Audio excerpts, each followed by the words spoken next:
Wait, so we are wrapping the bottom of the lower bumper in all black? No, just this area. Couldn't show you. It's gonna look like an Audi. Yeah. Picture like an Audi, right? You have the main vent in the center, and you have the 2 vents on the side. That's what he wants to make it look like. He wants to make these look like vents. It's amazing. Are you excited to see what it's gonna look like, Dustin?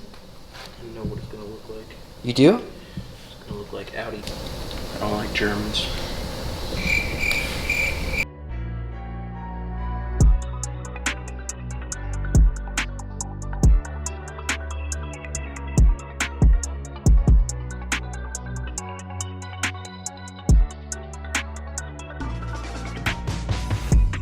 Incredible precision.